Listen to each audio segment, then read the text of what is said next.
Amigos y amigas del Arriero, estamos en una nueva edición del programa, estamos regresando después de un tiempo para seguir haciendo lo que hacemos siempre, que es dialogar sobre libros, sobre literatura, sobre historia, sobre antropología, y esta vez vamos a conversar sobre un libro que se llama Eva no tiene paraíso. Es un libro escrito por Patricia de Souza, escritora peruana, nacida en Ayacucho y que vive en Europa, en Francia, y que tiene por subtítulo Ensayo sobre las escrituras extraterritoriales y la autoficción. Hay cada vez más escritoras mujeres que escriben relatos, que escriben cuentos, poesía, narrativa, pero hay poco ensayo todavía, esperaríamos que hubiera más. Y entonces sobre esto y sobre otros temas que están además en el debate actual sobre toda la discusión que hay sobre el rol de la mujer en este momento en la sociedad y una serie de campañas, vamos a conversar con Patricia de Souza.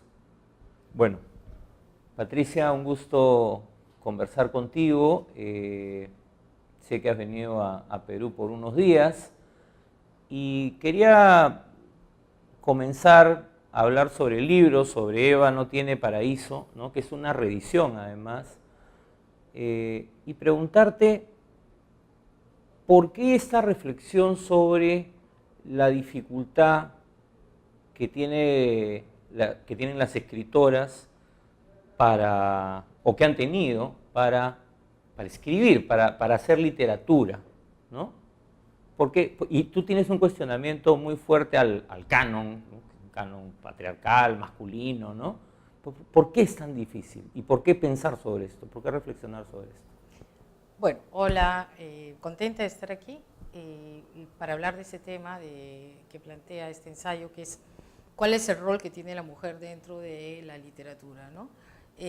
Yo creo que la situación de la mujer con respecto a su capacidad para manejar el discurso, que sea en el plano literario o en el pensamiento, que digamos que podríamos decir que el ensayo se ubica más dentro de una forma de reflexión, ¿no? Argumentada sobre un tema como es este que yo toco, que es la situación de la mujer dentro de la literatura. Yo creo que la situación de la mujer dentro de la literatura no ha cambiado mucho, es decir, es un medio que es bastante masculino, que está dominado a nivel simbólico por un pensamiento patriarcal que no permite, digamos, muchas innovaciones, muchos replanteamientos de cuál sería el rol de la mujer en esta época, ¿no?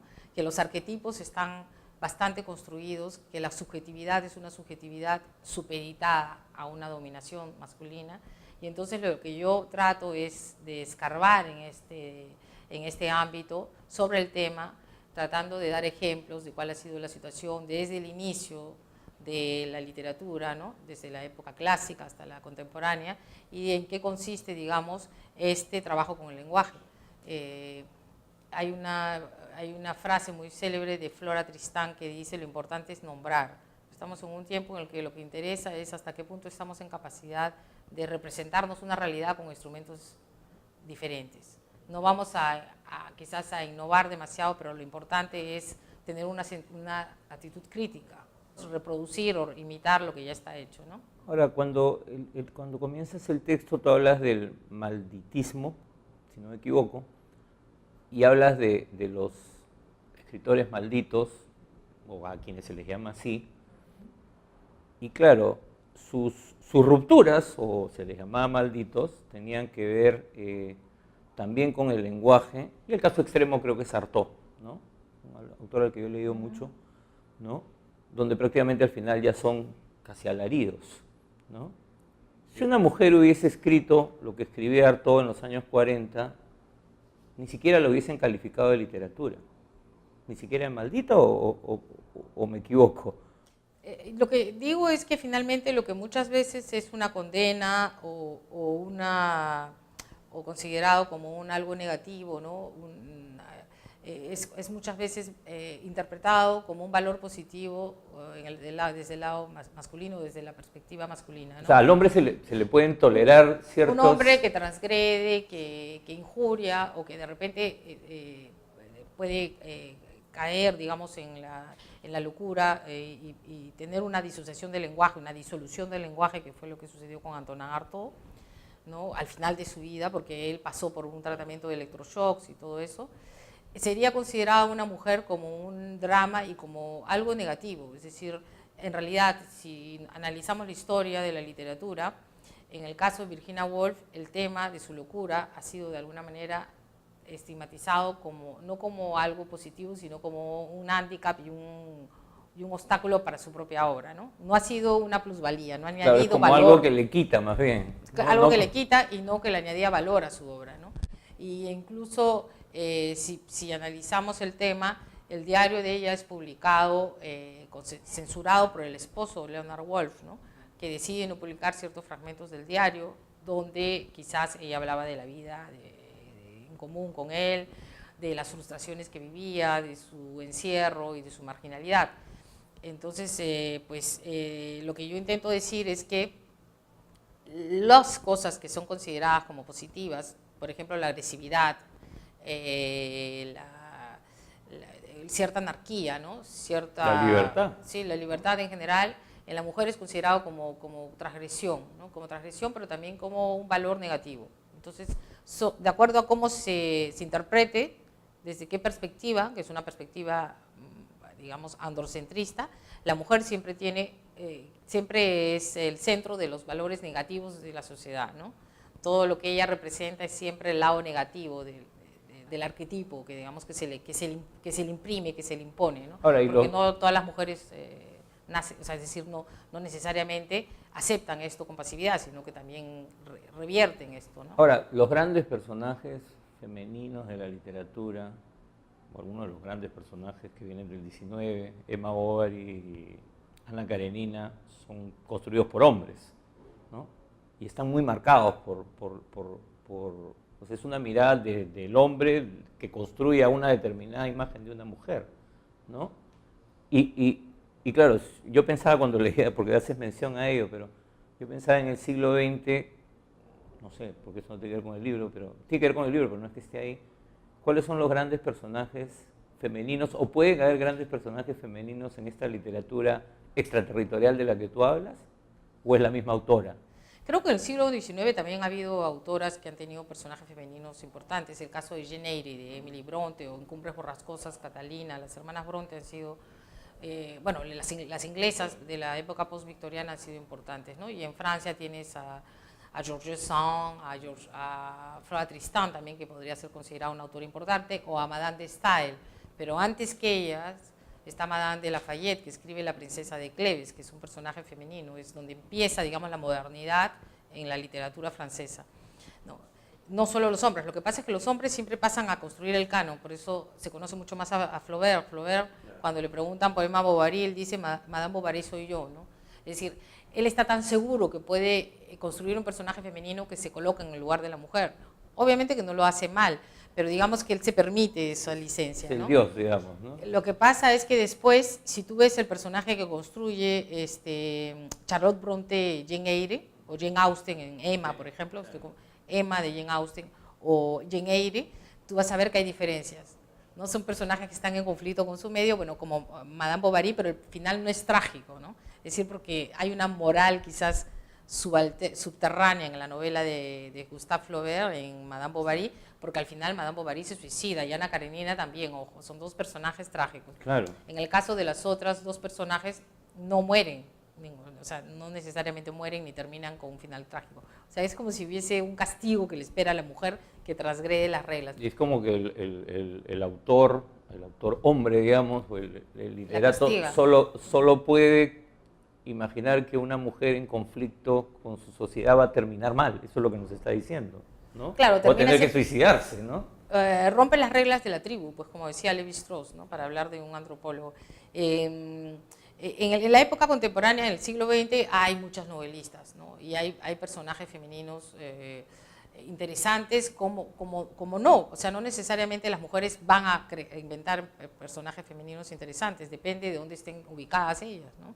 Pero, por ejemplo, tienes novelistas en México, Elena Garro, no sé, Rosario Castellanos, que tienen personajes que son en primera persona, son mujeres que hablan en primera persona, ¿no? El caso de Flora Tristán también, en el siglo XIX, ella viaja a Perú y cuenta su viaje a Perú como una novela de viajes, ¿no? ¿Por qué es tan importante esa narración en primera persona?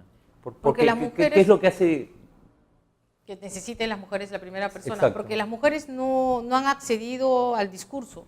El yo que enuncia construye una subjetividad diferente a la tercera persona. Entonces, como las mujeres no tienen una subjetividad, no tienen una historia, tienen que pasar a contar la historia en primera persona porque de alguna manera es una forma protagónica de la historia, ¿no? Es salir al frente, ¿no? En cambio, la tercera persona siempre tiene una posición como de más en perfil bajo, como una máscara, ¿no? La primera persona es entrar de lleno al ruedo, digamos, y ponerse al frente. Pero tú insistes mucho en esta idea de que hay que sacarse la máscara, digamos, sacarse la ¿no? máscara, sí. Es clave para... Bueno, una autora en primera persona que fue bastante censurada fue Anaïs Nin, ¿no? Anaïs Nin, con sus diarios, ¿no? Sobre todo el diario donde habla del incesto, fue perseguida casi, ¿no? Censurada y apartada en Norteamérica, ¿no? Por un sector masculino que tenía poder, digamos, a nivel académico y de opinión. Entonces, hay varias autoras que han escrito en primera persona porque la necesidad existe y porque la primera persona, en una época en la que el sujeto es el centro de la atención, porque estamos en un mundo donde el yo es, digamos, es el centro de todo, quizás de manera exacerbada y que esto puede tener consecuencias, es decir, un exceso de presencia individual, ¿no? en todo el ámbito cultural. Yo creo que sobre todo en el caso de la mujer responde a razones históricas, ¿no? Sociológicas históricas. Porque hay una moda también. Hay una moda, las modas siempre las modas siempre adoptan lo que está en la atmósfera, ¿no? Es decir, recuperan porque es una especie de intuición, pero una intuición que quiere producir ganancia y lo que hace es recupera algo que en realidad responde a una necesidad social, cultural y la convierte en una marca, ¿no? De alguna manera busca domar esa... Es más una apropiación, pero de forma interesada, digamos, ¿no? Para capitalizar un tema que saben que está en el aire, ¿no? Pero no necesariamente el hecho de escribir en primera persona hace que todos los textos sean interesantes. Hay muchos textos en primera persona que son bastante malos, ¿no? Entonces no garantiza que hay escritura, porque la escritura es algo más complejo, no es solamente escribir, ¿no? Son una serie de combinaciones de orden filosófico, estético, antropológico, que hace que la persona imprima a su texto un tono, una visión del mundo que no que Claro, porque hay sea algunas particular. novelas, en fin, que recientes de este tipo, que circulan varias, donde uno lo que siente es que, claro, hay alguien que te está contando la historia de su vida, pero, digamos, lo que podría ir en una cronología descrita muy superficialmente, a eso voy, o sea que no hay profundidad. En Y Wikipedia. yo creo claro, lo que tú aspiras es a otra cosa, ¿no? Es a una, o sea, la autoficción a la que tú refieres no es solamente hablar de lo que uno vive, sino de que eso tiene profundidad, ¿no? No sé, eso es un poco lo que he percibido al leer el libro. La autoficción de la cual yo me ocupo es una autoficción que pretende darle al yo, al pronombre personal, un rol más político, es decir, más subversivo. Si las mujeres emplean el yo, es para de alguna manera hablar desde una situación encarnada dentro de la historia, para romper un poco con esta ahistoricidad del sujeto, ¿no? Es decir, que no se sabe, no se desconoce la historia de la persona que habla, no se identifica cuál es su situación social, a qué medio pertenece, cuál es su visión del mundo, es decir, para darle una presencia más visible, ¿no? Para que de alguna manera la gente se acostumbre a escuchar estos discursos, ¿no? Y estas voces que son como, que están disimuladas, ¿no? O están detrás de una pared y hablan en voz baja. Entonces la idea es asumir un rol más protagónico, ¿no? Y también un acceso al discurso, que no lo tienen las mujeres, ojo. Entonces Y cuando hablo de autoficción no hablo de un ejercicio banal y frívolo de la narración en primera persona, ¿no?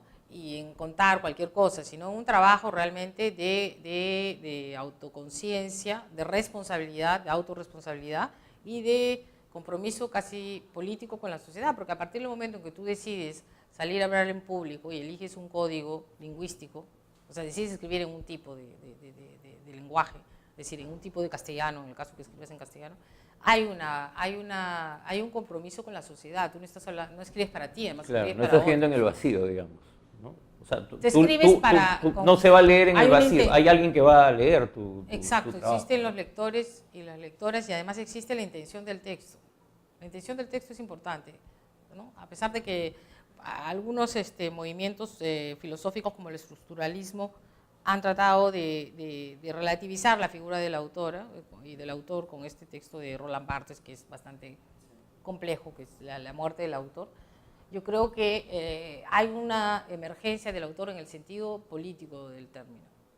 Yo creo que la literatura tiene que ver con la política, no está disociada, porque esa es la idea del siglo XIX. O sea, la literatura Claro. es un ejercicio no transitivo, completamente estético, puramente estético. Claro, y construyen Entonces, un universo acá, sí, los pero grandes. que es autónomo, es inmanente y no tiene que ver con el mundo en el que Esto cambia en el siglo XX.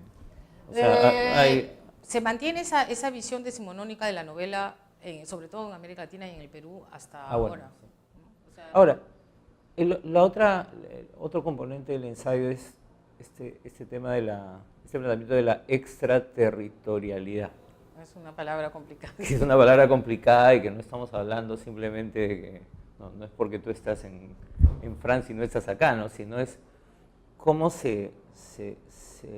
vamos a decirlo, yo lo digo así, se rompe con el lenguaje también, con cierto tipo de lenguaje.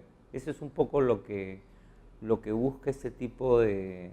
Cuando planteas la extraterritorialidad, que hay que ir más allá de lo que habitualmente, de cómo habitualmente se usa el lenguaje.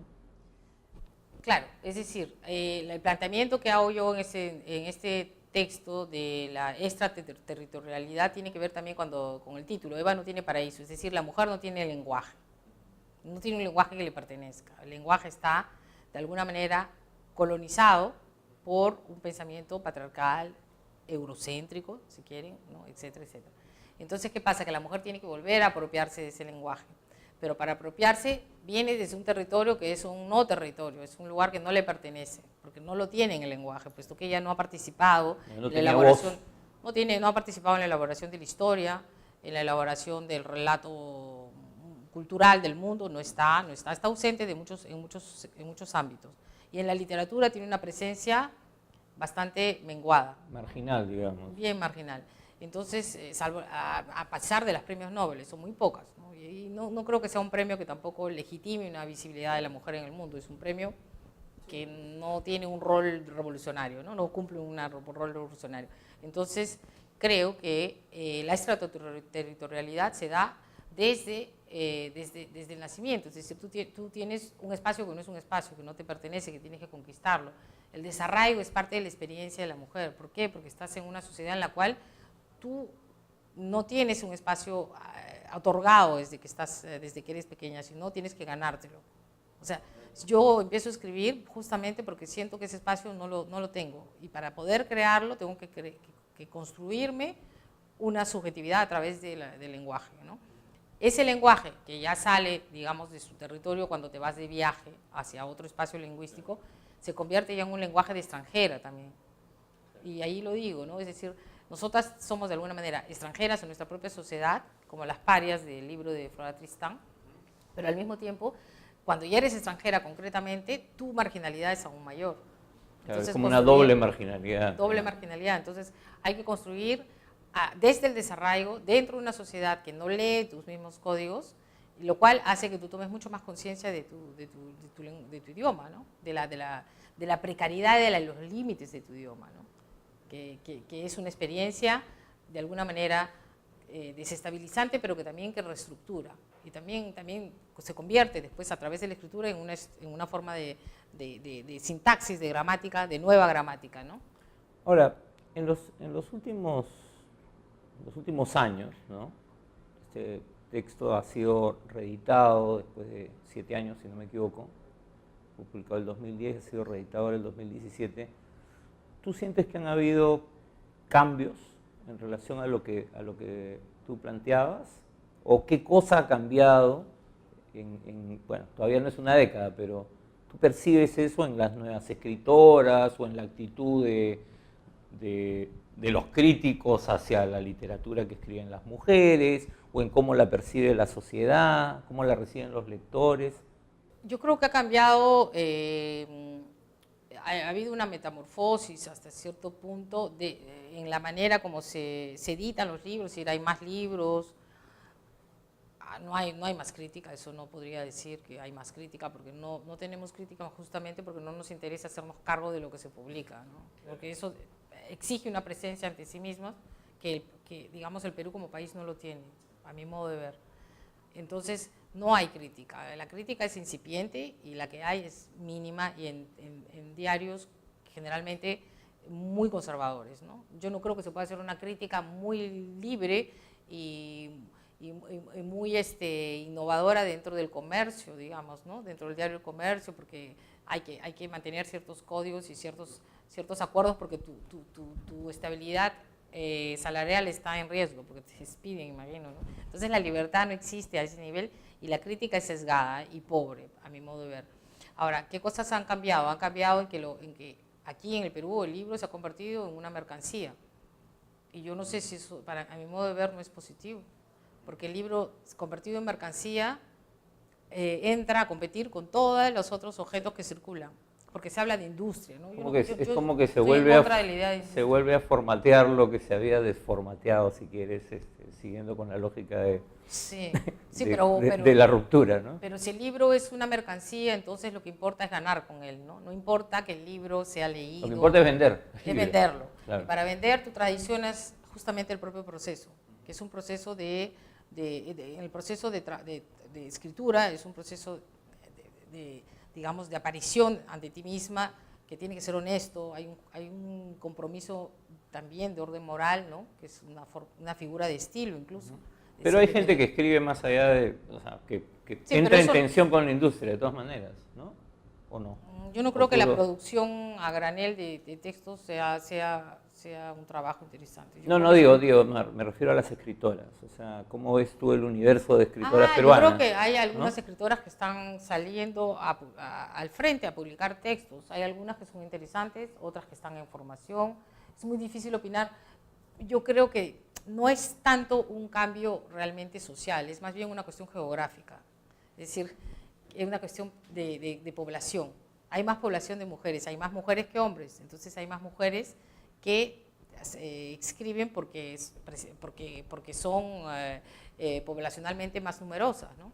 Entonces, no es tanto que ellas, digamos que me gustaría ver hasta qué punto cuestionan el propio sistema que les da el acceso, pero si te dan el acceso para que tú te unas al consenso que existe, para que seas el consenso de que tienes que domesticarte, de colonizarte y aceptar las reglas del juego tal y como están, es decir, que no tienes que cuestionar nada, entonces yo creo que o sea, yo desconfío de eso, digamos, ¿no? No lo invalida, obviamente, pero sí me genera desconfianza, porque ¿cuál es la función para mí de la autora? La autora o el autor, pero el autor en este caso, históricamente hablando, es el rol de alguien que sale un poco de la caverna para hablar, y entonces no va a repetir lo mismo que se ha dicho, o no va a imitar. Es una actitud subversiva, digamos, desde el principio. Y en este medio, no sé cómo verás tú el Perú cada vez que vienes, pero que uno siente un conservadurismo creciente y unas censuras y autocensuras por todos lados, ¿no? Bueno, es un país donde la religión está muy presente, donde lo que más hay son iglesias. Bueno, acabamos de ver a los millones con el Papa. Y todavía no es lo que más inquieta, ¿no? Lo que más inquieta es que hay muchas iglesias evangélicas, el Opus Dei tiene mucho poder en el Perú, tiene universidades, forma cuadros, ¿no? Gente, jóvenes, se encarga de la formación de jóvenes, y no solamente ellos, sino que lo que más hay o son farmacias o son iglesias. Entonces tú dices, o se somatiza mucho una cierta ansiedad con respecto a lo que pasa en el mundo, porque el Perú no existe solo. Eso me sorprende, que el Perú siempre se ve como una especie de isla. Estamos en una comunidad, O sea, existimos en Si fuéramos una provincia perdida, ¿no? Como si fuéramos totalmente autónomos y pudiéramos existir en el resto del mundo. No, somos un país que tiene que existir con el resto del mundo, que tiene que seguir lo que pasa en el mundo también de alguna manera. O sea, hay como una especie de encapsulamiento, ¿no? ¿Qué pasa? Que yo no creo que la situación pueda mejorar si tenemos este tipo digamos, de anormalidades sociales, es decir, que la religión sea la conciencia moral del país, no los intelectuales, no las escritoras ni los escritores, sino el representante religioso. Claro, Somos un país fundamentalista casi, ¿no? Acá no hay Estado laico, ¿no? O sea, ¿no tenemos qué, perdón? Estado laico no existe en el No hay Perú, separación de iglesia y de Estado. No tenemos, si hablamos de derechos de las mujeres, no tenemos ni siquiera el aborto terapéutico aceptado. O sea, hay una oposición muy fuerte a esto, a que se modifique el Código Penal. También cuando se intentó incluir la teoría de género en la educación, en la currícula escolar, hubo todo un movimiento, ¿no?, de rechazo y bueno, tenemos a partidos que condenan eso, que lo ven como un peligro social de la sociedad, ¿no? Entonces, sí hay movimientos políticos que están en contra de esos avances sociales que implican, que involucran a la mujer y que te das cuenta que tienen mucho soporte popular. Tú te preguntas hasta qué punto el país no es un país también polarizado, ojo, polarizado y con un sector de la población que es muy radical, ¿no?, y que es muy conservador. En una sociedad donde no hay espacios de diálogo y de oxigenación, las cosas se radicalizan. Y en ese sentido, esfuerzos como, un poco para terminar, esfuerzos como Ni Una Menos, los colectivos feministas que actúan, bueno, lo de Ni Una Menos fue la movilización más grande que hubo sobre el tema. ¿Tú crees que no tienen futuro o qué es lo que tienen que hacer? ¿Qué es lo que habría que hacer para salir un poco de este entrampe? Las preguntas de qué es lo que habría que hacer, no hay una receta, pero el movimiento Ni Una Menos, que empieza en Estados Unidos con el affair, el escándalo Weinstein, el productor de cine, se replica aquí y se replica también en Europa, ¿no? Plantea así un problema que está en el ambiente y que es urgente, es decir, cuál es la posibilidad que tienen las mujeres de denunciar el acoso y de realmente fomentar un cambio cultural, porque no es solamente un cambio de dispositivo, claro, o de leyes. No son leyes. No solamente eso, sino que la gente las entienda, porque si no, la ley escrita no se aplica. Digamos, ¿no? Claro. Exacto. Entonces yo creo que es sano que las mujeres salgan de su mutismo, pero también es importante que detrás de eso haya argumentos, ¿no? Existan argumentos y existan textos.